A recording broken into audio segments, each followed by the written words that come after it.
राधे राधे, जय श्री कृष्णा। आज हम आप लोगों को सुनाएंगे मोहिनी एकादशी व्रत कथा।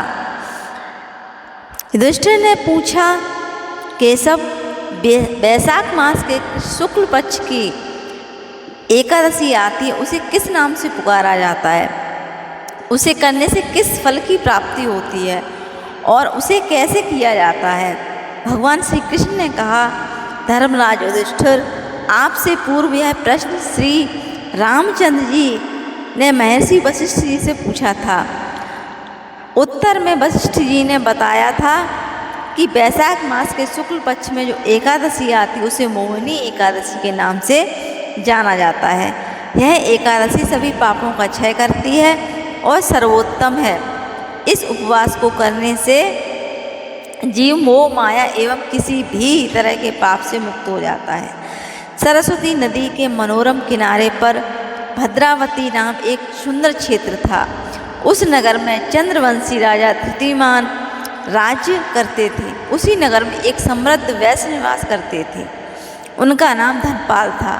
वह श्री हरि की भक्ति करते हुए सत्कर्मों में ही अपना जीवन व्यतीत करते थे। उनके 5 पुत्र थे, सुमना, धृतिमान, मेघावी, सुकृत तथा दृष्टिबुद्धि।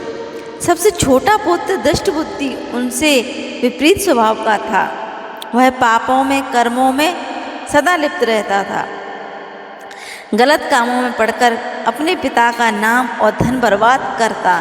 एक दिन उसके पिता कार्यवश कहीं जा रहे थे। रास्ते में उन्होंने देखा कि दृष्टिबुद्धि वैश्य के गले में बाँह डाले घूम रहा था।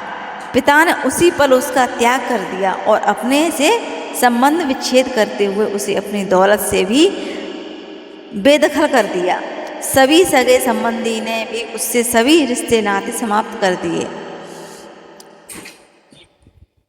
जब उसके पास धन नहीं रहा तो वैश्या ने उसे अपने घर से बाहर निकाल दिया। वह भूख प्यास से तड़पता हुआ इधर उधर भटकने लगा। अपना दुख दर्द बांटने वाला उसके पास कोई न था। एक दिन भटकते भटकते उसका पूर्व काल का कोई पुण्य जागृत हुआ और वह महर्षि कौंडिन्य के आश्रम में जा पहुंचा। वैशाख का महीना था, गर्मी 0 पर थी। कौंडिन्य गंगा जी में स्नान करके आए थे। दृष्टिबुद्धि कौंडिन्य जी के समीप जाकर हाथ जोड़कर खड़ा हो गया और बोला, ब्राह्मण देव, कृपया करके मुझ पर दया कीजिए। ऐसे व्रत के विषय में बताएं जिसके पुण्य से मेरी मुक्ति हो जाए। कौंडिन्य जी बोले, वैशाख माह के शुक्ल पक्ष की एकादशी मोहिनी नाम से विख्यात है। उस एकादशी का व्रत करो। इस व्रत के प्रभाव से तुम्हारे इस जन्म के ही नहीं, अनेक जन्मों के महापाप भी नष्ट हो जाएंगे। मुनि के कहे अनुसार दृष्टिबुद्धि ने मोहिनी एकादशी का व्रत किया।